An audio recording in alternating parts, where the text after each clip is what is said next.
Good morning.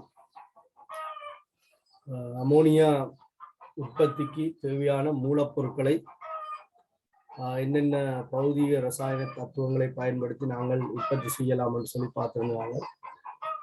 இதில் N2 வழியில பிரதானமான ஒரு கூறாக காணப்படுவதால வழியை ஒடுக்கி திரவமாக்கி அந்த திரவத்தை பகுதிபட காட்சிப்படுத்தலுக்கு உட்படுத்துவதன் மூலம் தேவையான N2 நாங்கள் பெற்றுக்கொள்ளலாம். அதுக்கு பயன்படுத்தப்படுகின்ற தத்துவம் பகுதிபட காட்சிப்படுத்து. இங்க ஐதரசனை உற்பத்தி செய்யறதுக்காக நான் உங்களுக்கு சொல்லியிருந்தேன், இயற்கை வாயுல இருக்கிற மெதேனை பயன்படுத்தியும் இந்த ஐதரசன் வாயுவை உற்பத்தி செய்து கொள்ளலாம். இயற்கை வாயுல மிக குறைஞ்ச அளவில் H2S காணப்படும். முதல்ல அதை நாங்கள் அகற்றணும். ஏனென்று சொன்னால் ஊக்கல் தொழிற்பாட்டில் பயன்படுத்தப்படுகின்ற நிக்கலோட இது என்ன செய்யும்னு சொன்னால் பாதிப்பை ஏற்படுத்தும். சரி, நிக்கலோட இடைத்தாகவே இந்த இயற்கை வாயுவில இருந்து நாங்கள் ஐதரசன் வாயுவை பிரிச்செடுக்கிறதுக்கு முன்னர் அதுல இருக்கிற H2S வாயுவை அகற்றணும். அதுக்கு நாங்கள் சட்டனோவோட சேர்த்து ஹீட் பண்ணியிருக்கோம். சரியா? ஒரு பாடம் முடிஞ்ச அப்புறம் உங்களோட மைண்ட்ல இருக்கிற விஷயம் அதில் சுருக்கமாக வரும். 2-3 தடவை வாசிச்சு போட்டு நீங்கள் மேலோட்டமாக யோசிக்கல உங்களுக்கு அதன் ஒரு சுருக்கம் ஒன்று கிடைக்கும். அவ்வளவு மீனோம் நோட்ஸ் அண்டு தரைகள் எல்லாத்தையும் திருப்பி கலைக்கிறது தான். அதுதான் அதோட ஃபேக்டா இருக்கு. சரி, அப்போ அடுத்த விஷயம் நாங்கள் சொன்னாங்க, இந்த நெப்தா என்று சொல்லப்படுறதுல இருந்து ஐதரசனை தயாரித்து கொள்ளலாம். இதுல மெதேன்ல இருந்து பிரித்தெடுக்கிற முறையை பற்றி நான் உங்களுக்கு கதைச்சிருந்தேன். இயற்கை வாயுல இருக்கிற மெதேன்ல இருந்து ஐதரசன் பிரித்தெடுக்கிற முறையை ஸ்ட்ரீம் மெதேன் ரிஃபார்மிங் SMR அப்படின்னு சொல்லியிருக்கோம். கொதிநீர் ஆவியை மெதேனையும் பயன்படுத்தி உற்பத்தி செய்யப்படுறதால இதுக்கு ஸ்ட்ரீம் மெதேன் ரிஃபார்மிங் என்று சொல்றோம், SMR. சரி, இந்த முறையில ஒவ்வொரு சந்தர்ப்பத்திலையும் தாக்கங்கள் எப்படி நடக்கும், அந்த தாக்கங்கள் அகவப்பு தாக்கமோ புறவப்பு தாக்கமோ அதின் சுயாதீன தன்மை எந்திரப்பி அதில் பற்றி நாங்கள் நிறைய விஷயம் கதைச்சிருக்கிறோம். சாதாரணமாக இப்போ அமோனியா தயாரிப்புல மூலப்பொருள் N2H2 நாங்கள் போய்கொண்டிருக்கலாம். ஆனால் இவ்வளவு விஷயம் உள்ளடக்கப்பட்டிருக்கு சிலபஸ்ல. ஆகவே தவிர்த்து கொண்டு போறது எனக்கு உகந்தா தெரியல. இப்ப நான் உங்களுக்கு அவ்வளவு விஷயம் தந்திருக்கேன். இதில் வெப்ப ரசாயனத்தோட சம்பந்தப்பட்ட எனர்ஜெட்டிக் என்ற ஒரு பாடத்துல இந்த விஷயங்கள் கதைக்கப்பட்டிருக்கிறதால அந்த கேள்விகளை கூட இந்த உதாரணங்களையும் இந்த தாக்கங்களையும் அடிப்படையாக வச்சுக்கொண்டு டிசைன் பண்ணலாம். வெப்ப ரசாயனத்துக்காக ஒதுக்கப்படுற கேள்விகள்ல இந்த சந்தர்ப்பங்களை பயன்படுத்தி ரெண்டையும் ஒன்றா ஜாயின் பண்ணி விட்டுடுவீங்க. அப்ப நீங்கள் அதில் கவனமாக இருக்கணும். இப்போ நாங்கள் N2வையும் H2வையும் பயன்படுத்தி அமோனியா உற்பத்தி செய்யப்படுகின்ற முறையை பார்ப்போம். சரியா? இந்த தாக்கம் உங்களுக்கு ஏற்கனவே நன்றாக பரிச்சயமான ஒரு தாக்கம்.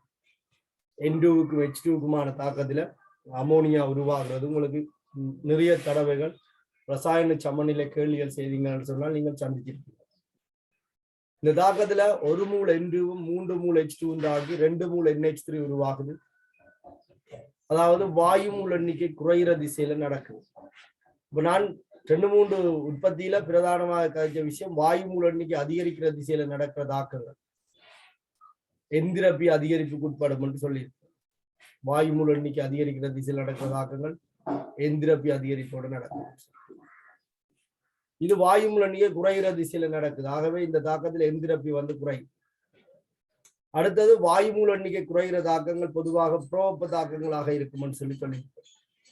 இங்க 4 மூல் வாயு தாக்கி 2 மூல் வாயு தான் உருவாகுது. ஆகவே இந்த தாக்கம் ஒரு புறவெப்ப தாக்கம். உங்களுக்கு வெப்ப உள்ளுறை மாற்றம் நீங்கள் 92 கிலோ ஜூல் என்று படிச்சிருக்கீங்க. 2 மூல் அமோனியா உற்பத்தி செய்யப்படும் போது ஏற்படுகிற இந்த வெப்ப உள்ளுறை மாற்றம் 92 கிலோ ஜூலாக இருக்கும். சரியா? ஓரளவு தாக்கம் என்று கருதியல 92 கிலோ ஜூல் மூல் என்று நீங்கள் கருதலாம். 1 மூல் அமோனியா உற்பத்தி ஆகிக்க கிட்டத்தட்ட 46 கிலோ ஜூல் சக்தி விடுவிக்கப்படும். இங்க 2 மூல் அமோனியா விடுவிக்கப்படுறதால அது அதுல 2 மடங்காக காணப்படுது. அப்ப இந்த அமோனியா உற்பத்தியில பாத்தீங்கன்னு சொன்னால் வெப்ப உள்ளுறை மாற்றம் புறவெப்ப தாக்கங்களா இருக்கு. அப்ப அநேகமான புறவெப்ப தாக்கங்கள் தாழ் வெப்பநிலையில ஃபேவரபிளா இருக்கும், நிகழக்கூடியதாக இருக்கு. சமநிலைக்குரிய தாக்கம் மீளக்கூடியது மூடிய தொகுதி என்றால் அப்ப இந்த தொகுதியில சமநிலை பேணப்படும். இது சமநிலையில இது புறவெப்ப தாக்கம். வெப்பநிலை அதிகரிப்பு அகவெப்ப திசையில சமநிலையில செய்யும் நகர்த்து. அமோனியா உற்பத்தியை பொறுத்தவரையில வெப்பநிலை அதிகரிப்பு என்பது விளைவின் அளவை குறைக்கின்ற ஒரு செயற்பாடாக இருக்கும். ரசாயன சமநிலையில நீங்க இந்த விஷயத்தை பற்றி நிறைய கருத்து. இலச்சற்றில் இருந்த தத்துவத்தின் தொழிற்பாடு, அதில் இருந்து இந்த சமநிலை நகர்வு, சமநிலை தானம், விளைவின்ற அளவு, அதை பற்றியெல்லாம் நிறைய டிஸ்கஸ் பண்ணியிருக்கணும் அந்த இடத்துல. நான் திருப்பி அந்த விஷயத்தை காய்ச்சி கொண்டு தான் போவோம். சரி, அடுத்தது வந்து வாயுமூல எண்ணிக்கை குறைகிற திசையில நடக்கிறதாக 4 வாயுமூல எண்ணிக்கை வந்து 2 வாயுமூல எண்ணிக்கையாக குறையும். அப்ப அமுக்கு அதிகரிப்பு என்ன செய்யும் என்று சொன்னால் விளைவின்ற அளவை கூட்டும். சரி, உங்களுக்கு நான் ஒரு கிராஃப் ஒன்று நைட் போட்டிருந்தேன், ஒரு ஆங்கில புத்தகத்தில் இருந்த கிராஃப் தான். அதுல அமுக்கத்துக்கும் வெப்பநிலையோட விளைவின்ற அளவு எப்படி மாறுதுன்னு சொல்லி போட்டிருக்கேன். அப்ப எக்ஸ்ஹெச்ல வந்து அமுக்கத்தை அதிகரிக்கிறோம், வைஹெச்ல வந்து விளைவின்ற பெர்சன்டேஜ் தரப்பட்டிருக்கு, உற்பத்தி ஆகிற NH3 இந்த சதவீதம் தரப்பட்டிருக்கு. வெவ்வேறு வெப்பநிலைகள்ல அந்த கிராஃப் கீறப்பட்டிருக்கு. அதாவது உற்பத்தி ஆகிற அமோனியாவின் அளவுக்கும் அமுக்கத்துக்குமான தொடர்பு தான் இந்த வரைவு. வெவ்வேறு வெப்பநிலைகள்ல அந்த தொடர்பை அவர்கள் காட்டியிருக்கிறார்கள். அதுல இருந்து உங்களுக்கு அந்த விளைவின் அளவை வச்சுக்கொண்டு யோசிக்கிறாங்க. வெப்பநிலை அதிகரிப்பு விளைவு என்ன செய்யும், அமுக்க அதிகரிப்பு என்ன செய்யும், பண்பு ரீதியாக கிடைக்கிறோட ஒரு சின்ன ஒரு கிராஃப் வந்து இந்த விஷயத்தை உங்களுக்கு தெளிவுபடுத்தணும்னு நினைக்கிறேன். இந்த கிராஃப் அதுதான் நான் உங்களுக்கு போட்டு விட்டு அவருக்கா பார்க்க சொல்லுவேன். அப்ப சில பேர் கேட்கலாம், தாழ் வெப்பநிலையில தாக்கம் நடக்கும் தானே, அப்ப N2 H2 தாக்கம் அடைக்குது, இலகுவாக NH3 உற்பத்தி ஆக்கலாம் தானே சொல்லி. பொது வெப்ப அமுக்கம் என்ற ஒரு சொற்பதம் இருக்குது. இந்த பொது வெப்ப அமுக்கம் என்பது சில இடத்துல உங்களுக்கு பரிச்சயம் இல்லாம இருக்கலாம். நியம வெப்பநிலை அமுக்கம் அப்படின்னு சொல்லி ஒன்று நீங்கள் அடிக்கடி கதைச்சிருக்கீங்க, STP என்று சொல்லி. இந்த STPக்கு இன்னொரு பேர் தான் பொது வெப்பநிலை அமுக்கம். அநேகமா இந்த இண்டஸ்ட்ரியல்ல இந்த டேர்ம் பாவிக்கப்படுது. பொது வெப்பநிலை அமுக்கம் என்பது NTP என்று நாங்கள் முந்தி பாவிக்கிறோம், நார்மல் டெம்பரேச்சர் அண்ட் ப்ரெஷர். இதுவும் STP 1 என்று தான் நான் முந்தி படிச்சோம். இப்போ நாங்கள் இந்த பொது வெப்பநிலை அமுக்கம் என்று பாவிக்கிற குறைவு. நாங்கள் 2 விதமாக அதை காய்ச்சி, ஒன்று நியம வெப்பநிலை அமுக்கம் என்று கதைக்கின்றோம், ஸ்டாண்டர்ட் டெம்பரேச்சர் அண்ட் ப்ரெஷர் என்றதை மீன் பண்ணி STP. மூலர் கனவளவு சம்பந்தமாக படிக்கும் போது STPல ஒரு மூல் வாயுவுக்கு திட்டமாக ஒரு கனவளவு இருக்கும். அந்த கனவளவு 22.4 டெசிமீட்டர் கனம் அப்படின்னு சொல்லியிருக்கு. இதை நான் சொல்றேன் நார்மல் டெம்பரேச்சர் அண்ட் ப்ரெஷர், பொது வெப்பநிலை அமுக்கம் என்று சொல்லலாம் அப்படி சொல்லியிருக்கேன். NTP அநேகமான சந்தர்ப்பத்தில் இந்த சொற்பதம் பயன்படுத்துறது குறைவு, கைத்தொழில் என்று வரைக்கும் அநேகமாக இந்த டேர்மை பயன்படுத்தும். இன்னொரு வெப்பநிலை படிச்சது நியம நிலை. இது பழைய சிலபஸ்ல ஸ்டாண்டர்ட் கண்டிஷன் அப்படின்னு பயன்படுத்தப்படுது, நியம நிபந்தனை என்று பயன்படுத்தப்படுது. இதுவும் இப்ப எனர்ஜெட்டிக் என்ற சப்ஜெக்டை பொறுத்தவரை நாங்கள் நியம நிபந்தனை என்ற டேர்மை பாவிக்கிறத தவிர்த்துட்டோம். முந்தி SC என்று பாவிச்சாங்க, ஸ்டாண்டர்ட் கண்டிஷன் என்றதால் நியம நிபந்தனை. 25 பாகை சி வெப்பநிலை ஒரு ATM அமுக்கம். அதே பேரைத்தான் இப்ப நாங்கள் நியம நிலை என்று சொல்றோம், ஸ்டாண்டர்ட் ஸ்டேட், நியம நிலை. அப்ப SS என்று இதை நாங்கள் சொல்றோம். அது ரெண்டுமே ஒன்றுதான். கைத்தொழில சில இதுல இப்போ நியம நிபந்தனை என்று சொல்லி சொல்லப்படலாம். சரியா? பொது வெப்ப அமுக்கம், நியம நிபந்தனை, இதுகளை பற்றி நீங்கள் கொஞ்சம் விளங்கிக் கொள்ளுங்க. ஏனென்றால் இந்த தாக்கங்களை நாங்கள் இந்த டேர்ம்களை அடிக்கடி பயன்படுத்திக் கொள்வோம். அப்ப அமோனியா தயாரிப்பு ஒரு புறவெப்ப தாக்கமாக குறிப்பிடப்பட்டிருந்தாலும் தாழ் வெப்பநிலையில இந்த தாக்கம் நிகழாது. காரணம் என்னன்னு சொன்னால் இந்த தாக்கத்துக்கு ஏவச்சக்தி கூட. ஏவச்சக்தியை மூலக்கூறுகள் தாண்ட வேண்டும் என்று சொன்னால் அந்த தாண்டுவதற்கு தேவையான வெப்பத்தை நாங்கள் என்ன செய்யணும் சொன்னால் வழங்க முடியும். அப்ப வெப்பநிலை அதிகரிக்கப்படுவதன் மூலம் நாங்கள் இதை வழங்கிக் கொள்ளலாம். சரி, அப்ப கைத்தொழிலை பொறுத்தவரையில எப்போதுமே வந்து விளைவை அதிகரிக்கிறது தான் நோக்கமாக இருக்கு. N2க்கும் H2க்குமான தாக்கத்துல NH3 உருவாகுது. இந்த உயர் வெப்பநிலை அமுக்கங்கள்ல இது என்ன செய்யும் சொன்னா எல்லாம் வாயுவாகவே இருக்கு. N2 H2 தாக்கி NH3 உருவாகும். வாயு மூல எண்ணிக்கை குறையுது, ஆகவே இது புறவெப்ப தாக்கம் என்று சொல்லியிருக்கேன்.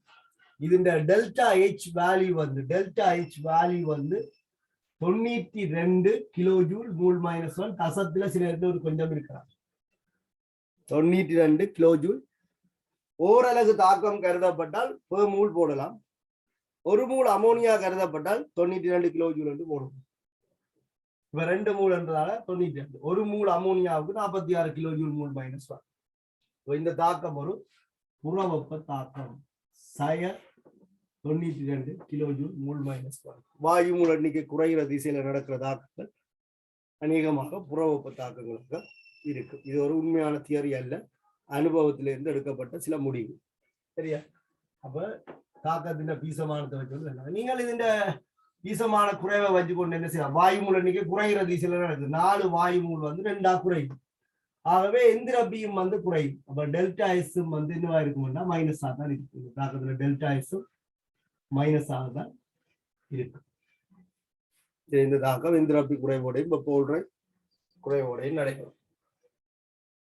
அப்ப விளைவின் அளவை பொருத்தமான முறையில், அதாவது ஏற்றுக்கொள்ளக்கூடிய ஒரு பெர்சன்டேஜ்ல பெறணும். இது ஒரு மீளுந்தாக்கம். அவன் மீளுந்தாக்கம் என்றால் N2 H2 முட்டாதாக NH3 வர போறது இல்லை. NH3 அதே நிபந்தனையில பிரிஞ்சு N2 H2 அவன் இந்த கலவைகள் எல்லாமே இருக்கு. NH3 இருக்கு, H2 இருக்கு, N2 இருக்கு. சரிதான். மாறா வெப்பநிலையில குறிப்பிட்ட நேரம் ஒரு இடத்துல வச்சிருந்தீங்கன்னா சமநிலை அடையும். இண்டஸ்ட்ரியலை பொறுத்தவரையில ஏதோ ஒரு சந்தர்ப்பத்தில் என்ன செய்யணும்னு சொன்னா விளைவை அதிகரிக்கிறதுக்கான முயற்சியை செய்து கொண்டு இருக்கு. அப்ப இதன்படி இலட்சத்தில் இருந்த தத்துவத்தை நீங்கள் இங்க பிரயோகிக்கலாம். இது புறவெப்ப தாக்கம், வெப்பநிலை அதிகரிப்பு சமநிலை பின்னோக்கி நகட்டும். அந்த கிராஃப்ல நீங்கள் பாருங்க, வெப்பநிலை அதிகரிக்க அதிகரிக்க அமோனியா சமநிலையில புறப்படுகின்ற பெர்சன்டேஜ் வந்து குறைஞ்சு கொண்டு போகும்.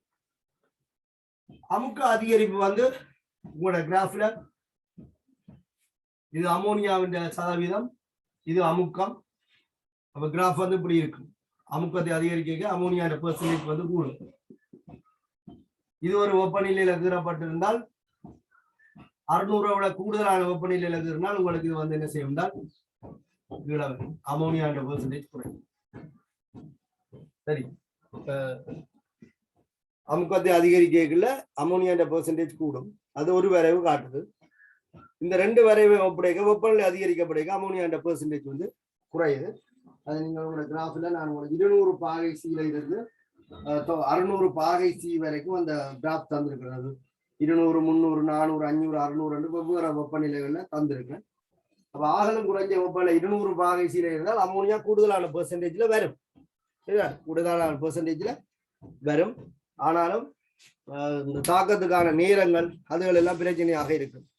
இந்த விளைவு தோன்ற நேரங்கள் எல்லாம் பிரச்சனை.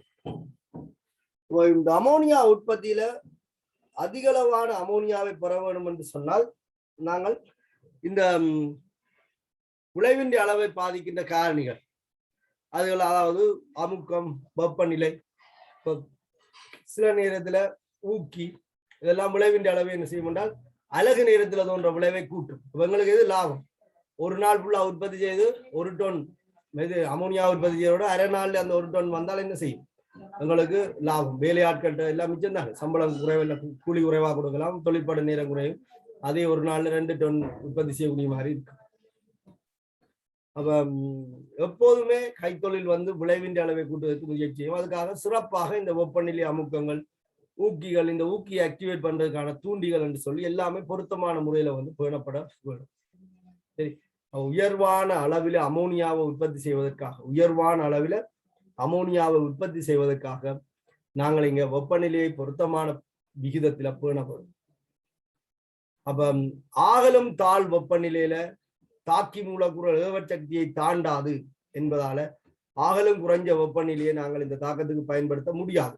வெப்பநிலை குறையும் போது அமோனியாவுடைய அளவு கூடும், நான் இல்லைன்னு சொல்லல.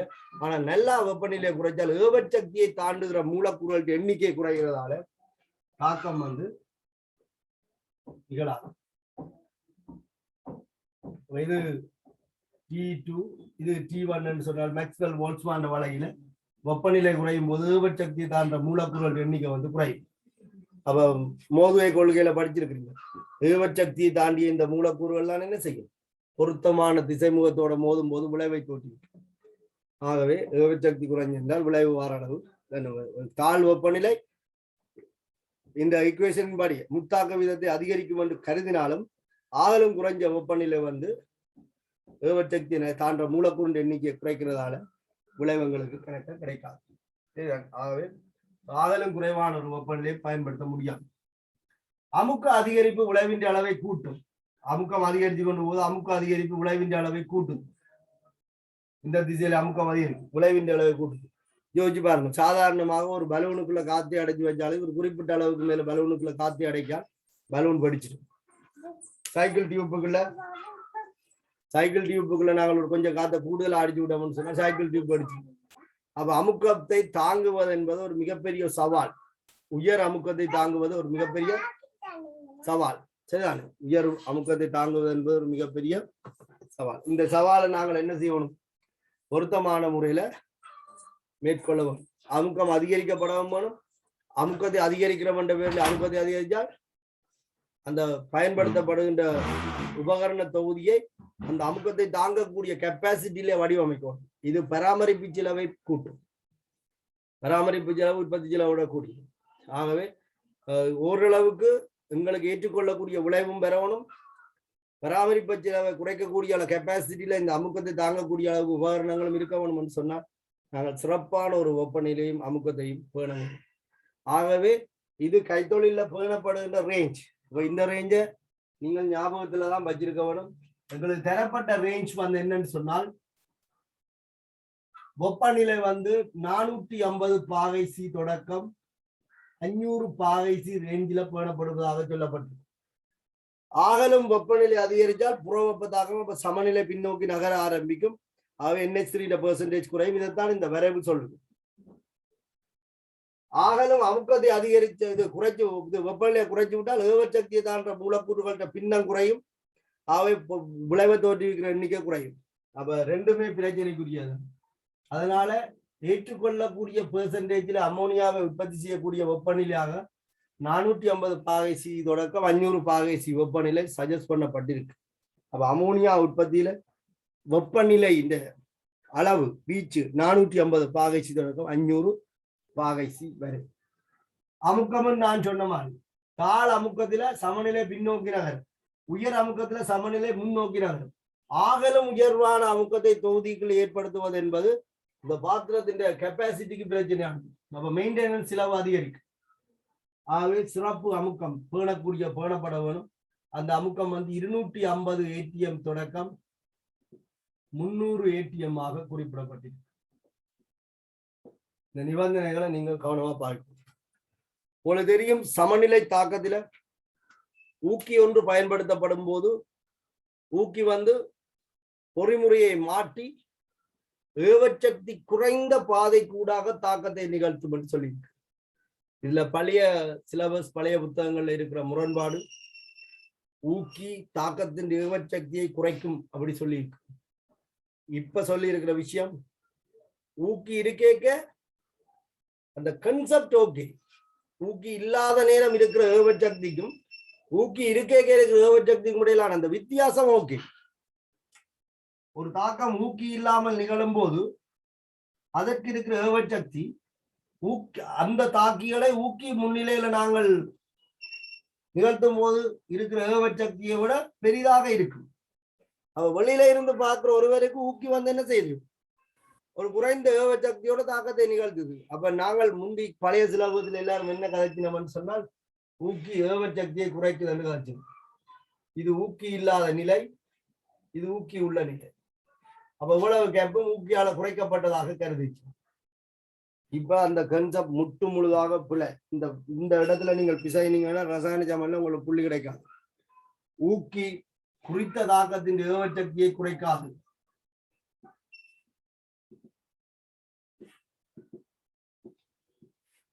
ஏவச்சக்தியை குறைக்காது. ஊக்கி ஏவச்சக்தியை குறைக்காது. அப்ப என்ன செய்யுது? நான் ஒரு சின்ன சம்பவம் சொல்றேன். உங்களுக்கு கொழும்பு சிட்டியை பற்றி தெரியும், சரிதான், தலைநகரம். அங்க ஏதாவது ஒரு வேலைக்கு நீங்கள் இன்டர்வியூ அப்படி போயிருந்த அனுபவம் உங்களுக்கு இருந்தால், இல்ல ஒரு தேவைக்கு நீங்க போயிருந்தா உங்களுக்கு தெரியும், நடந்து போனா வேலைக்கு போகலாம், பொது போக்குவரத்துல ஏறி பஸ்ல போனால் அடுத்த நாள் தான் போய் சேர வேண்டியது. ரோட் வந்து டிராபிக், வாகன நெரிசல். எங்களோட வாகனத்துல ஏறாம நடந்து போறவன் வாகனத்தை தாண்டி நடந்து போய் கொண்டிருப்பான். வாகனத்துல இருக்கிறவன் இருப்பார் அப்படி வாகனத்தோடு. இப்ப நீங்கள் ஒரு ஸ்டேஷன்ல நிக்கிறீங்க, இன்டர்வியூ நடக்கிற இடத்துக்கு போகும். சரி, பொது போக்குவரத்துல ஏறுனா என்ன செய்வான், பொது போக்குவரத்து கொண்டு ஒரு ரெக் இருக்கு, அந்த ரூட்ல தான் அது போகும்.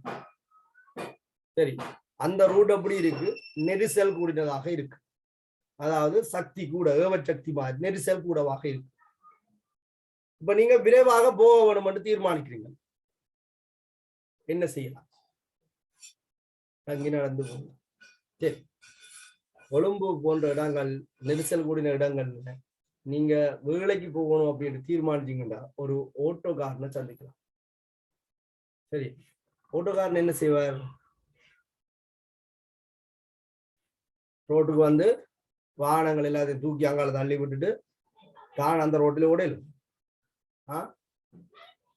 ஓட்டோக்காரன் வாகன நெரிசலை குறைக்கலுமா நடு ரோட்டில் வந்து வாகன நெரிசலை குறைக்கலுமா அது அப்படித்தான் இருக்கும் அதுல போய் கை வைக்கலாது சரி என்ன செய்வார் ரூட்டை மாற்றுவார் இந்த சந்தில சிந்து வாடுறன்னு சொல்லுவாங்க தமிழ் சினிமா சைக்கிள் கப்பிலே ஆட்டோ ஓட்டுறாங்க அதாவது போக வேண்டிய பாதையை போற பாதையை இலக்கு அது அதுதான் நோக்கம் பாதையை மாற்றணும் இதைத்தான் ஊக்கி செய்யும் ஊக்கின்ற வேலை டிராபிக் போலீஸின் வேலை இல்லை ரோட்டில் இருக்கிற நெரிசலை குறைக்கல நாங்க முந்தி அதைத்தானே காட்சி கொண்டுதான் ஊக்கி ஏவர் சக்தியை குறைக்கும்னு சொன்னோம் ஒரு போற பாதையில இருக்கிற தடங்களை ஊக்கி மாத்தல ஊக்கி என்ன செய்யுதுன்றால் போக வேண்டிய பாதையே மாத்துது இலக்கு ஒன்றுதான் போக வேண்டிய பாதையை இதைத்தான் நாங்க பொறிமுறை என்று சொல்றோம் வேறொரு ரூட்டுகளால அதாவது அந்த இப்ப போற பாதை எப்படிப்பட்ட பாதையா இருக்கு நெரிசல் குறைஞ்ச ஒரு பாதையாக இருக்கு அப்ப ஓட்டோ இல்லாமல் பஸ்ஸில் ஏறி போய்க்குள்ள ஏற்பட்ட தடங்களை விட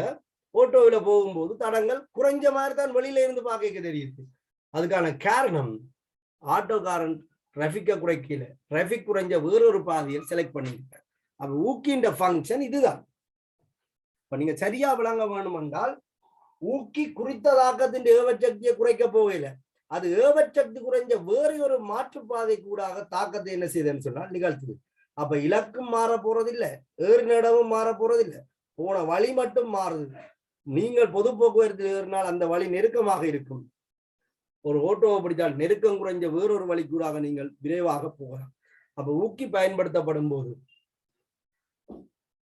பொறிமுறை மாறும் முதலாவது விஷயம் பொறிமுறை மாறும் அந்த பொறிமுறையில ஏவச்சக்தி குறைஞ்ச படிகளுக்கு கூடாக தாக்கம் நிகழும்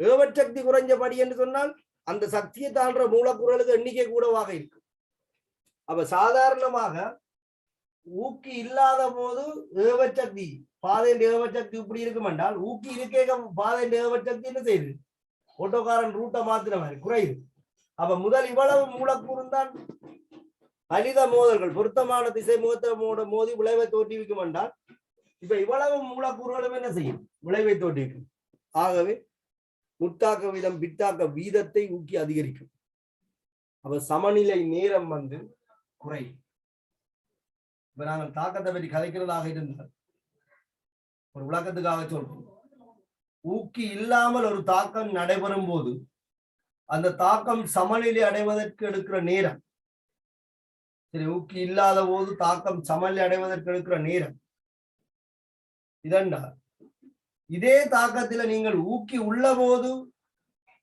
பாத்தீங்கன்னு சொன்னால் சமநிலை அடைவதற்கான நேரம் வந்து குறையும்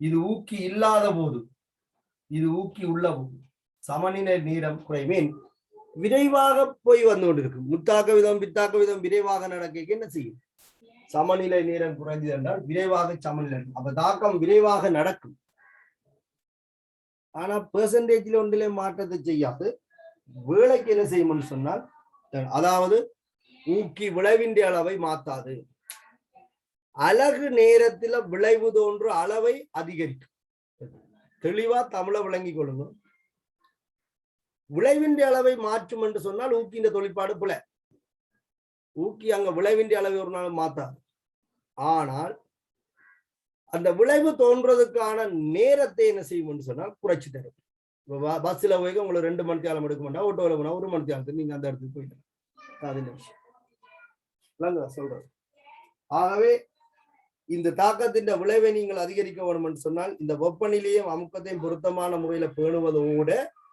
ஒரு ஊக்கியும் பயன்படுத்த வேண்டும் இங்க நாங்கள் பயன்படுத்துற ஊக்கி வந்து இரும்பு சரிதான் இந்த ஊக்கியை ஆக்டிவேட் பண்றதுக்காக சில ஊக்கிகளை தொழிற்படு நிலைக்கு கொண்டு வர்றதுக்காக தூண்டிகள் என்று சொல்லப்படுகின்ற இன்னும் சில கூறுகளை பயன்படுத்தும் ரசாயன பதார்த்தங்களை அதுக்கு பேர் தூண்டிகள் இந்த தாக்கத்தில் எவ்வளவு நிபந்தனைகளையும் பிரியோகிச்சுதான் அமோனியா உற்பத்தி செய்யப்படுது வெப்பநிலை பேணப்படணும் அமுக்கம் பேணப்படணும் எல்லாமே பிரச்சனை ஆக கூட்டினாலும் பிரச்சனை ஆக குறைஞ்சாலும் பிரச்சனை அப்ப ஊக்கி பயன்படுத்துறோம். ஊக்கிய பயந்து ஆக்டிவேட் பண்றதுக்கு தூண்டி பயன்படுத்துறோம். இங்க பயன்படுத்தப்படுகின்ற தூண்டி வந்து பொட்டாசியம் ஆக்சைடு K2O Al2O3.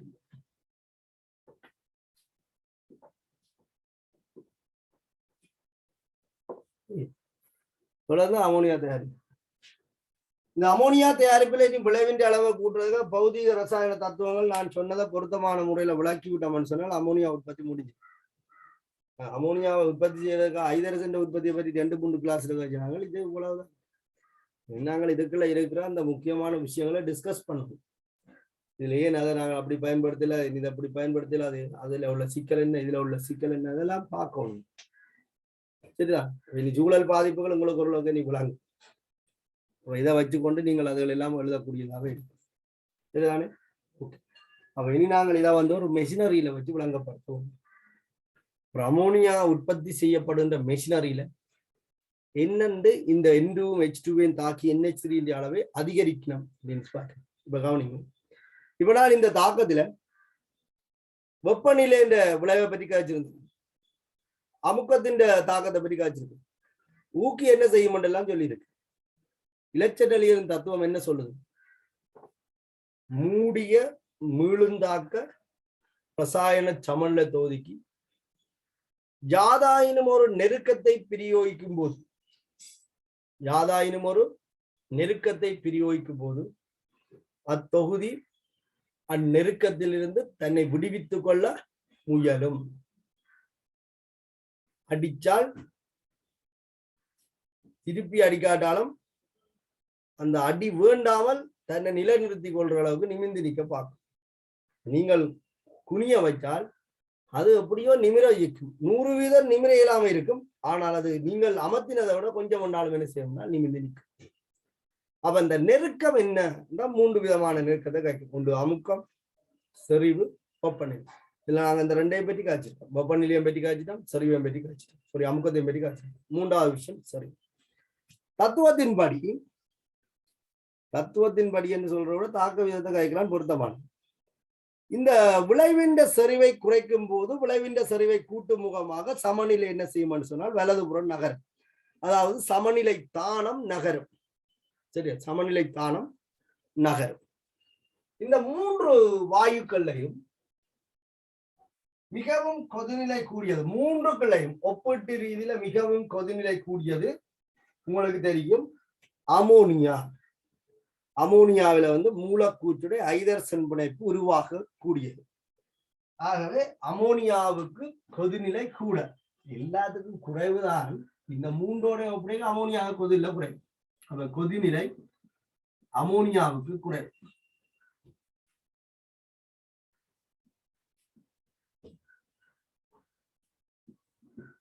கொதிநிலை அமோனியாவுக்கு குறைவு.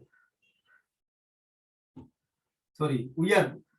கொதிநிலை அமோனியாவுக்கு உயர்வு. காரணம் மூலக்கூறுகளுக்கு இடையில ஐதரசன் பிணைப்பு தோற்றுவிக்கப்படக்கூடியது. அடுத்ததார் N2 H2 இருக்கு. ரெண்டும் லண்டன் கவர்ச்சி விசை கூடிய. இவருடைய மூலக்கூட்டு திணிவோட இவருக்கு மூலக்கூட்டு திணிவு கூட. ஆகவே இதை விட N2க்கு கொதிநிலை குறைவு, அதை விட H2க்கு கொதிநிலை குறைவு. நீரின் கொதிநிலை எவ்வளவு? வெளியமுக்கம் 1 ஏடிஎம்மாக இருக்கும்போது 100 பாகை சி. வெளியமுக்கம் 1 ஏடிஎம்மாக இருக்கும்போது நீர் 100 பாகை சி வெப்பநிலையில கொதிக்கும். நீரின் உரநிலை உருகுநிலைன்னு சொல்லலாம் 0 பாகை சி. சரிதான். ஒரு சடப்பொருளின் பௌதீக நிலையை தீர்மானிப்பது அந்த சடப்பொருள் இப்ப என்ன வெப்பநிலையில இருக்குது என்பதுதான். சரிதான். நாங்கள் வெளியமுக்கத்தை சாதாரணமாக கருதி கொண்டாலும் வெப்பநிலை பிரதான செல்வாக்கு செலுத்தும். வெளியமுக்கம் 1 ஏடிஎம்மாக இருக்கும்போது நீரின் கொதில 100 பாகை சி, உருகுநிலை 0 பாகை சி. இந்த நீர் வாயுவா திண்மமா திரவமா என்பதை நீர் எந்த வெப்பநிலையில இருக்குது என்பதுதான் தீர்மானம். நீங்க என்னட்ட வந்து சார் நீர் என்ன பௌதிக நிலை என்று கேட்டா நான் அடுத்த கேள்வி கேட்கணும், நீ எந்த வெப்பநிலையில கேட்கிறாய்? ஏன் நீரை 3 பௌதிக நிலையில நாங்கள் பார்க்கலாம். அப்ப நீரை நாங்கள் எப்ப திண்மமா பார்க்கலாம்? டீஃப்ரீசர்ல ஒன்றே வச்சிங்கன்னா திண்மமா பார்க்கலாம். அநேகமான ஃப்ரிட்ஜ்ல டீஃப்ரீசர்ல வந்து -4 பாய்சிலும் குறைஞ்ச வெப்பநிலை பேணப்படும். ஆகவே டீஃப்ரீசர்ல வந்து நீரை வச்சீங்கன்னு சொன்னா நீர் வந்து திண்மமாக மாறும். அதாவது ஒரு சடப்பொருள் தன் உருவு நிலையிலும் குறைந்த வெப்பநிலை காணப்படும் போது அதின் பௌதிக நிலை திண்மம். இப்ப நீரின் வெப்பநிலை -4 பாய்சி என்றால் நீர் வந்து திண்மம். H2O திண்மம். இதை நாங்கள் உலர் பனிக்கட்டி சொல்லி ஐஸ் கட்டி சொல்லிக்கொள்ள பனிக்கட்டி திண்மத்தை நாங்கள் பனிக்கட்டின்னு சொல்லி.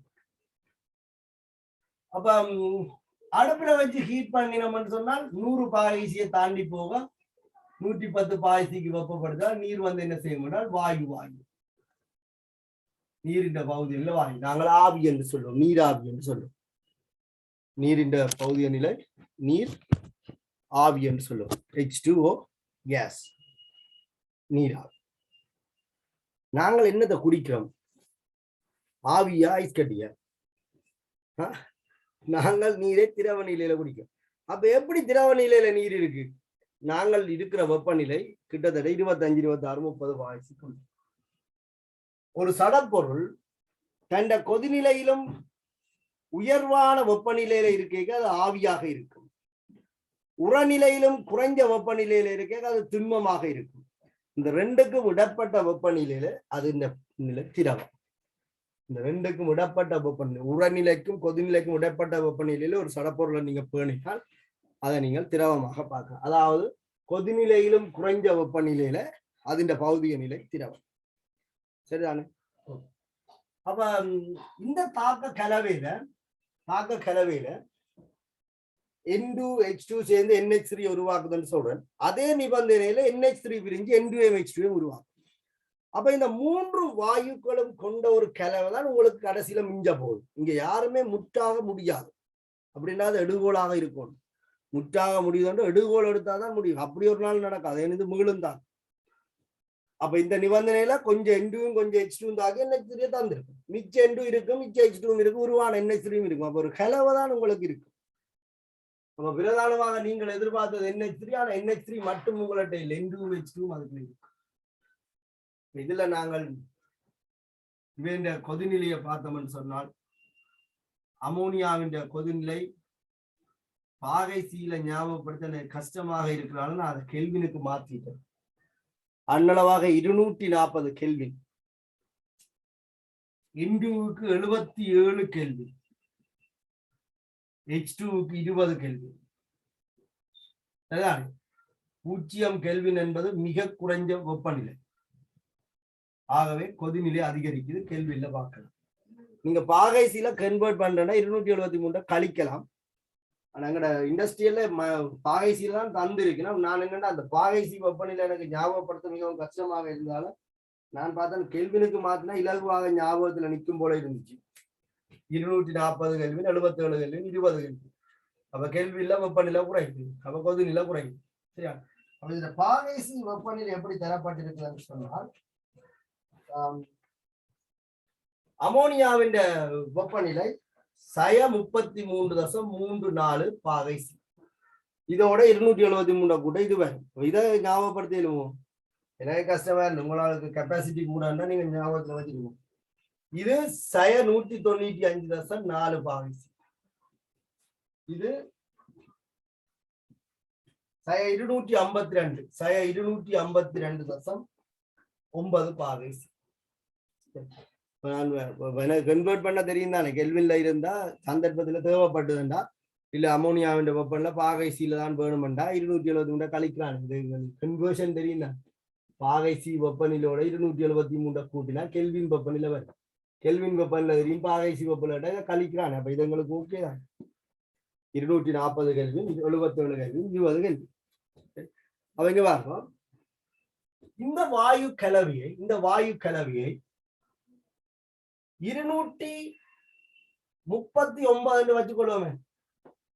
239 கெல்வினுக்கு குளிர்வித்தால் 239 கெல்வினுக்கு குளிர்வித்தால் அதாவது 240 தான் அமோனியாவின் கொதிநிலை. 239 கெல்வினுக்கு குளிர்விச்சால் இந்த இதை பாருங்க. கொதிநிலையிலும் குறைஞ்ச வெப்பநிலையில பௌதிக நிலை என்ன? திரம். 239 கெல்வின் வெப்பநிலை என்பது அமோனியாவின் கொதிநிலையிலும் குறைஞ்ச வெப்பநிலை. அப்ப ஒரு சடப்பொருள் தன் கொதிநிலையை விட குறைஞ்ச வெப்பநிலையில இருக்க என்ன பௌதிக நிலையில இருக்கு? திரவமாக இருக்கு. சரியா? திரவமாக இருக்கு. இதே 239 கெல்வின் வெப்பநிலை N2க்கு கொதிநிலையிலும் கூட H2க்கும் கொதிநிலையிலும் கூட. அப்ப ஒரு சடப்பொருள கொதிநிலையிலும் கூடிய வெப்பநிலையில அது என்ன பௌதிக நிலையில இருக்கும்? வாயுவாக இருக்கு. அப்ப நாங்கள் ஒரு போர்டர்லயே கதைச்சு கொள்ளுமே 39 வச்சான் 240 கெல்வின் வெப்பநிலைக்கு இந்த வாயு கலவை நாங்கள் குளிர்விக்கும் போது வாயு நிலையில இருந்த அமோனியா திரவமாக ஒடுங்கும். அதே இடத்துல N2H2 வாயுவாகவே இருக்கு. அப்ப இந்த சமநிலை தொகுதியில இருக்கிற அமோனியா திரவமாக ஒடுக்கப்பட்டு சமநிலையில இருந்து அகற்றப்பட ஒரு சமநிலை தாக்கம் கூறுகள்ல இருந்து பிரிக்கப்படும். இந்த சமநிலை தாக்கத்துல இந்த NH3 வந்து தனியா ஒடுக்கப்பட்டு லிக்யூடாக மற்றவை வாயுவாக. அப்ப இந்த வாயு என்ன செய்யணும்? யோசிச்சு பாருங்க. விடலாம். இது இன்னொரு உற்பத்தி செலவுகளால வந்த சாமான். அப்ப இந்த N2H2 நாங்கள் என்ன செய்யலாம்னா தப்பி போக விடலாது. சரிதானே? அப்ப அந்த N2H2 பத்திரமா கலெக்ட் பண்ணி திருப்பியும் தாக்க கலவைகளை செலுத்துறாங்க. அடுத்த பக்கத்தால திருப்பி ஒட்சியப்பட்டு. அப்ப இப்ப நாங்க உங்களுக்கு ஒரு ஓட்டத்துக்கு நீங்க போறீங்க, ஓட்டத்துக்கு போறீங்க, போகும்போது உங்களுக்கு நாங்கள் ஒரு 1000 ரூபாய் காசு தாரோம். நீங்கள் போய் உங்களுக்கு ஏதாவது தேவைப்படும் வாங்குவீங்கள் தாரோம். போற நீங்கள் 1000 ரூபாயும் செலவழிச்சு போட்டு தான் பெற வேணுமோ? அப்படி அவசியம் இல்லை தான். ஒரு 500 ரூபாய் செலவழிச்சிட்டீங்கன்னு வைப்போம். அடுத்த நாள் வேற ஒரு இடத்துக்கு போறீங்க, உங்களுக்கு இப்ப எவ்வளவு தந்தா போதும்னு நினைக்கிறீங்க? இன்னும் ஒரு 500 ரூபாய் தந்தா போதும். அது மாதிரி ஆரம்பத்துல நீங்க N2H2 பயன்படுத்துறீங்க, அதுல கொஞ்சம் NH3 ஆக மாறும். அப்ப அந்த NH3 மாறின N2H2 குறைஞ்சிடும். அப்ப மிஞ்சின இந்த N2H2ஓடையும் இதுல குறைஞ்ச மேலதிகமாக வந்த அந்த N2H2 புதுசாக உள்ளீடு செய்வதன் மூலம் நாங்கள் மூலப்பொருள்கிட்ட வேஸ்டேஜை குறைச்சிக்கலாம். அப்ப இங்க பயன்படுத்தப்படாமல் இருக்கிற N2H2 மீள் சுழற்சியா அதுக்குள்ளேயே என்ன செய்யணும்னா திருப்பி திருப்பி திருப்பி தாக்க கலவைக்கு வந்து தாக்கமடைந்து அமோனியாவாக மாறிக்கொண்டிருக்கு.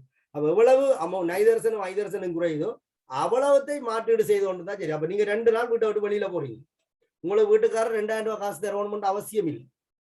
ஏன்? நீங்கள் உங்களோட தேவைக்கு அளவாக செலவழித்தீங்கன்னு சொன்னால் சரி, வீட்டை விட்டு வெளியில போற ஒரு பிள்ளைக்கு ஒரு 1000 ரூபாய் தேவை அப்படி கருதினால் உங்களோட வீட்டுக்காரர் முதல் ஒரு 1000 ரூபாய் தரீங்க. நீங்க வெளியில போறீங்க, ஏதோ வந்தீங்க வாரீங்க, மிச்சம் எவ்வளவு இருக்கு? மிச்சம் 500 ரூபாய் இருக்கு. அடுத்த நாள் வெளியில போய்க்கு உங்களுக்கு 1000 ரூபாய் போதும்னா இன்னொரு 500 ரூபாய் தந்தா போதும்.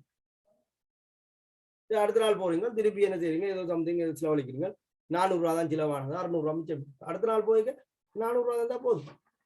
அப்ப இந்த வேலையை தான் நாங்க இதுக்குள்ள என்ன செய்ய போறோம்னா சர்க்குலர் பண்றோம். சரியா? இப்படித்தான் இந்த உள்ளீடு செய்யப்படும். இந்த மெக்கானிசம் தான் நீங்கள் சொன்ன அந்த படம், உங்களோட படம், நான் உங்களை போட்டிருக்க படம் அதுதான். கைத்தொழில் அமோனியா உற்பத்தி வந்து இந்த அடிப்படை ப்ரொசீஜரை கொண்டு.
சரி.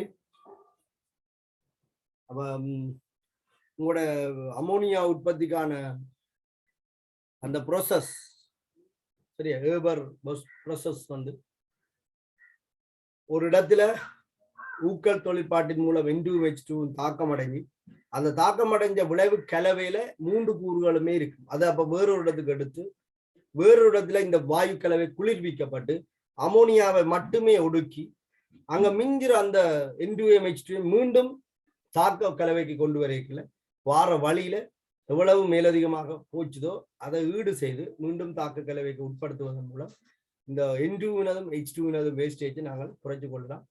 அது நான் உங்களுக்கு ஏற்கனவே சொல்லியிருக்கேன், அது உற்பத்தி செலவோட சேர்ந்தது. அப்ப நாங்கள் எடுத்து ஒரு கொஞ்சத்தை பாவிச்சு போட்டு மிச்சத்தை என்ன செய்யலாம்னா இழக்கலாம். அப்ப அது தொடர்ச்சியாக பயன்படுத்தப்பட்டு எங்களுக்கு குறைஞ்ச அளவு தான் உள்ளீடு செய்ய முடியும். ஆரம்ப முதலீட்டுக்கு கொஞ்சம் கூட தேவை மாதிரி இருக்கும். இப்போ நாங்கள் எவ்வளவு குறைந்தோ அதுக்கேற்ற மாதிரி சேர்த்து கொடுத்தா சரி. சரியா? இப்போ நீங்க ரசாயன சமநிலையும் இந்த இதுக்குள்ள நீங்க கவனிக்கணும். உண்மையில சமநிலைன்ற தத்துவம் தான்.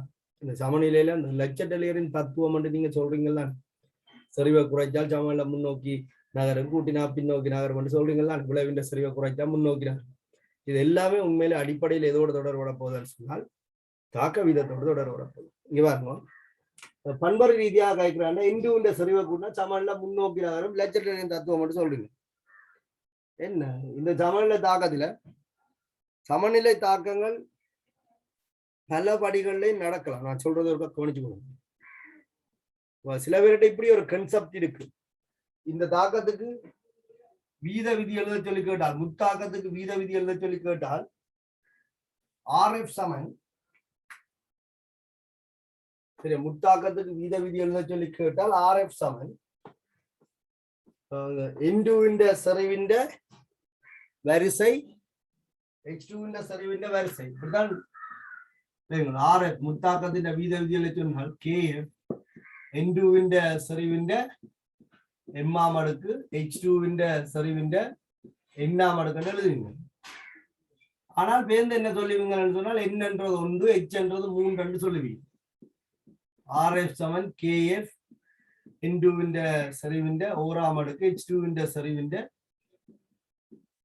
3-ஆம் அடுக்குன்னு எழுதுவீங்க. வித்தாக்கத்துக்கு கோவை எழுத சொன்னால் RB சமன் KB NH3 செறிவின் எக்ஸாம் அடுக்கு, அதுக்கு பதிலா 2 போடுவீங்க. சமநிலையில முத்தாக்க விதம் பித்தாக்க விதமும் சமம்.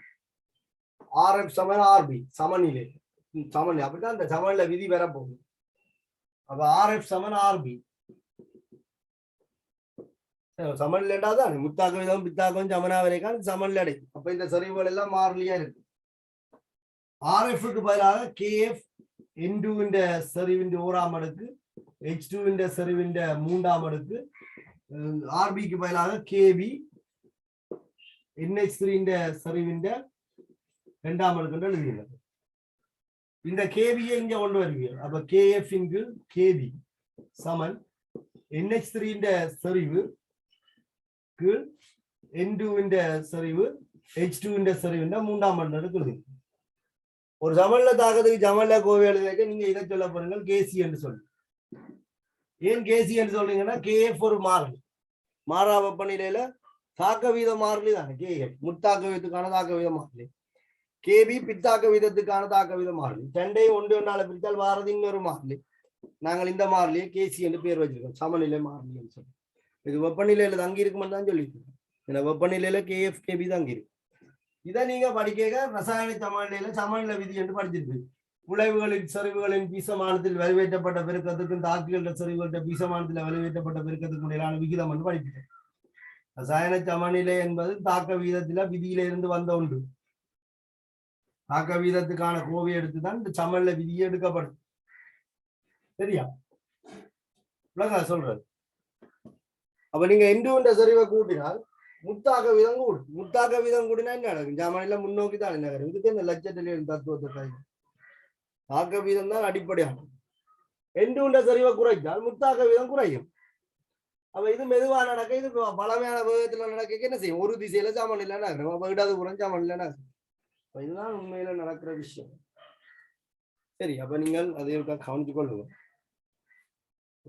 அமோனியா தயாரிப்பின் அடிப்படை தத்துவத்தை நான் இன்றைக்கு காய்ச்சிருக்கேன். எவ்வளவு விஷயத்தை நாங்கள் எழுதிட்டோம்னு சொன்னால் அதை நாங்கள் கொஞ்சம் விரிவாக எழுத வேண்டி வருமே என்று சொன்னால் விளக்கங்களுக்காக நீங்கள் போதுமான இதை பெற்றிருக்க தலையங்கம் போட்டுக்கொள்ளுவோம்.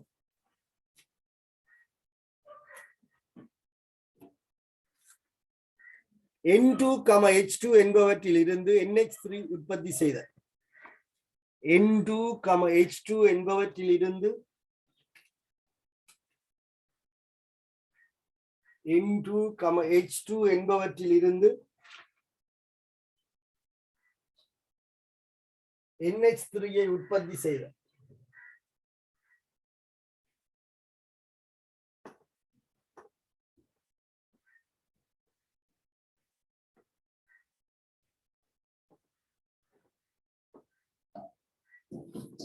N2, H2 என்பவற்றில் இருந்து NH3 உற்பத்தி செய்தார். தாக்கத்தை போட்டுக்கொள்ளுங்க. N2 gas, 3 H2 gas, 2 NH3 gas, 2 NH3 gas. இந்த தாக்கம் ஒரு புறவெப்ப தாக்கம். இந்த வெப்ப உள்ளுறை மாற்றம் 92 கிலோ ஜூல். தாக்க வெப்பம் என்று சொன்னால் 92 கிலோ ஜூல் என்றே போட்டுக்கொள்ளும். ஓரளவு தாக்கம் என்று சொன்னால் கிலோ ஜூல் 3 என்று பாவிக்கலாம். முதிய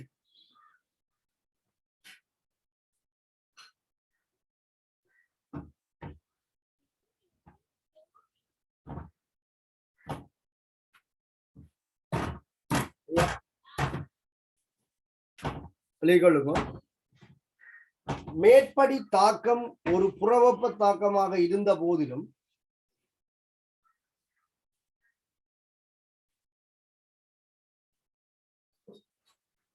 மேற்படி தாக்கம் ஒரு புறவெப்ப தாக்கமாக இருந்த போதிலும்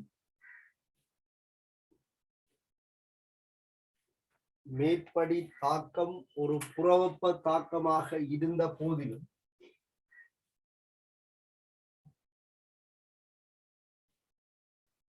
பொது வெப்ப அமுக்கம் பொது வெப்ப அமுக்கம்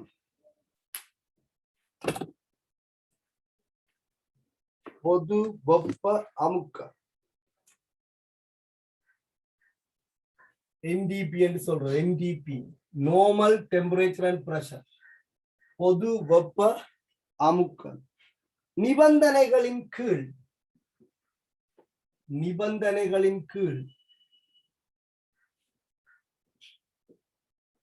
பொது வெப்ப அமுக்க நிபந்தனைகளின் கீழ் என்ன? ஒரு ஏடிஎம் அமுக்கம் 0 பாகை சி வெப்பநிலைன்னா அந்த பொது வெப்ப அமுக்கம் நிபந்தனைகளின் கீழ்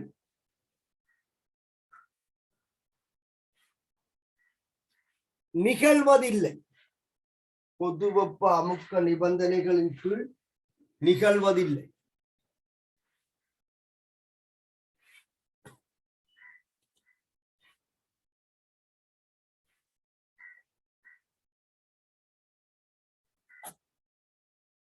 பொது வெப்ப அமுக்க நிபந்தனைகளின் கீழ் நிகழ்வதில்லை.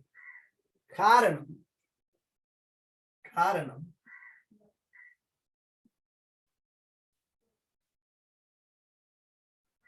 ஏவச்சக்தி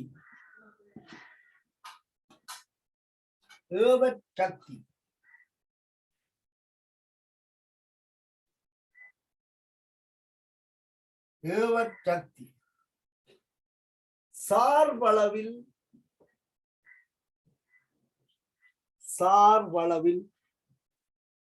உயர்வானதாகும்.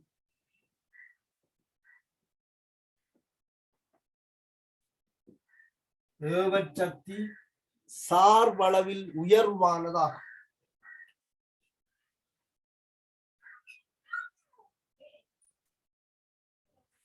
ஏவச்சக்தி சார்பளவில் உயர்வானதாகும்.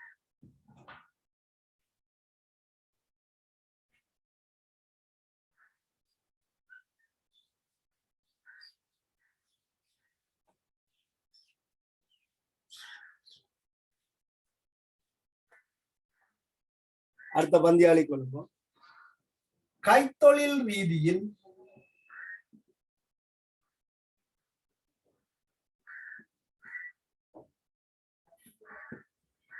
கைத்தொழில் ரீதியில்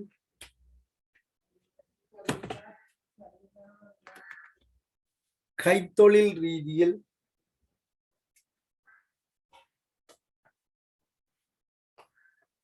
அமோனியா உற்பத்தி செய்யப்படுகின்ற முறை அமோனியா உற்பத்தி செய்யப்படுகின்ற முறை கைத்தொழில் ரீதியில் அமோனியா உற்பத்தி செய்யப்படுகின்ற முறை ஏபர் பொஷ். பொதுவாக நாங்கள் ஏபர் என்றுதான் சொல்றோம். ஏபர் முறை அமோனியா தயாரிப்புன்னு சொல்லுவோம். ஏபர் பொஷ் ஏபர் பொஷ் முறை எனப்படும். ஏபர் பொஷ் முறை எனப்படும்.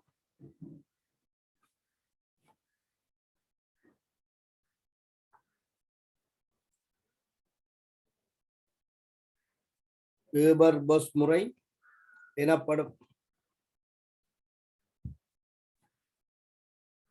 அடுத்த பந்தியாளை கொள்ளுவோம். கைத்தொழிலில் கைத்தொழிலில்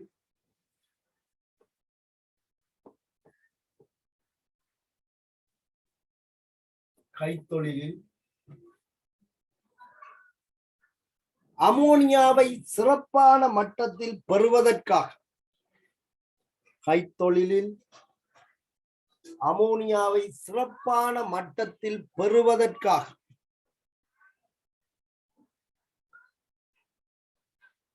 கைத்தொழிலில் அமோனியாவை சிறப்பான மட்டத்தில் பெறுவதற்காக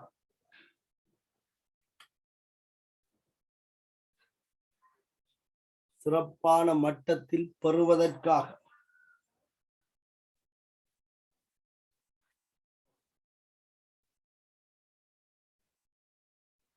பின்வரும் காரணிகள் பொருத்தமான முறையில் கையாளப்படும்.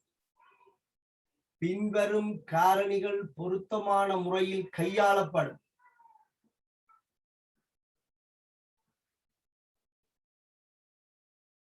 பின்வரும் காரணிகள் பொருத்தமான முறையில் கையாளப்படும்.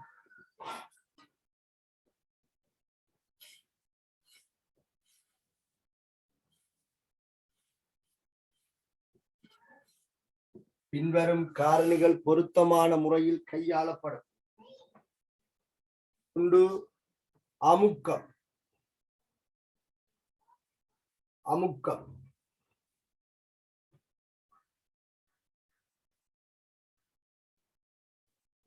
அமுக்கம் அமுக்கம் 250 ATM தொடக்கம் 300 ATM வரை பொதுவாக பேணப்படும். இந்த வீச்சுக்குள்ள பேணப்படும். இதை விட குறைஞ்சால் என்ன விளைவின் அளவு கொஞ்சம் குறைய பார்க்கும். சமன்ல பின்னோக்கி நகரை தணிக்கும் அமுக்கத்தை கூட்டுறதுக்காக பொதுவாக இந்த ரேஞ்சில பயன்படுத்தும். இரண்டாவது வெப்பநிலை. வெப்பநிலை 450 பாகை சி தொடக்கம் 500 பாகை சி வரை பேணப்படும். ஆகலம் உயர் வெப்பநிலை புறவெப்ப தாக்கம் என்பதால் விளைவின் அளவு கூட்டாது. சமநிலை பின்னோக்கி நகர்த்து. ஆகலும் குறைஞ்ச வெப்பநிலை ஏவச்சக்தி தான்ற மூலக்கூறின் அளவை குறைக்கிறதால விளைவு உருவாகாது. மற்றது சமநிலை அடைகிறதுல தாக்கம் நிகழ்றதுக்கு நீண்ட நேரம் எடுக்கு. ஒரு சிறப்பு வெப்பநிலை ஒன்று பேணப்படும். மூன்றாவது ஊக்கி. ஊக்கி இரும்பு பயன்படுத்தப்படும். இரும்பு பயன்படுத்தும். இரும்புக்கு தூண்டி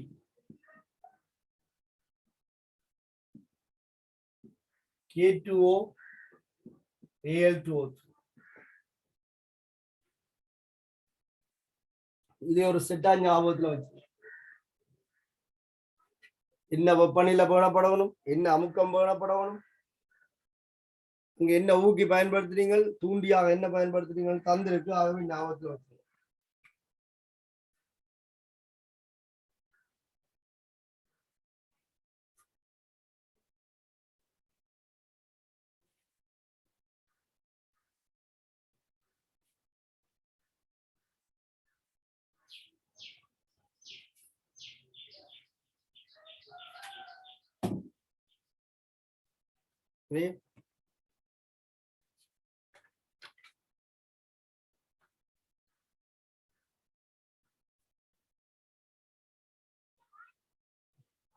அடுத்த தகவல் அந்த கொதிநிலைகளை நாங்கள் நோட் பண்ணி வச்சுக் கொள்வோம்.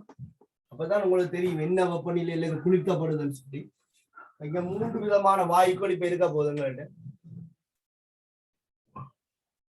வாயு கலவையின் கொதிநிலைகள் என்றுதானே எங்க போடுறோம்.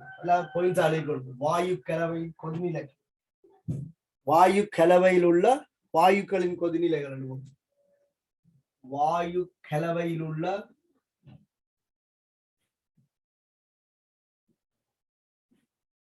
வாயு கலவையில் உள்ள வாயுக்களின் கொதிநிலை.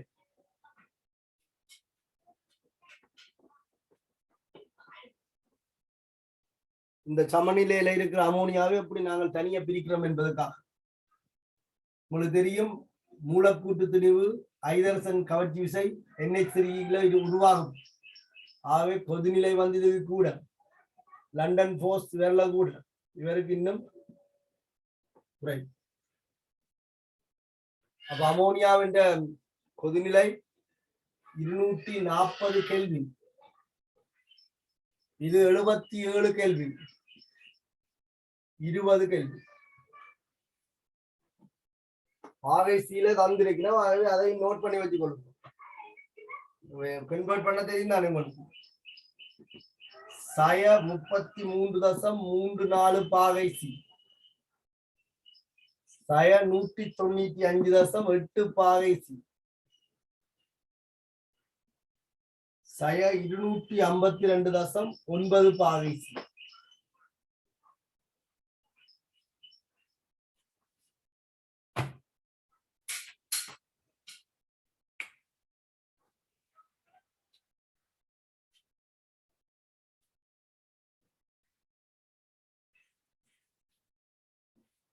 சரியா?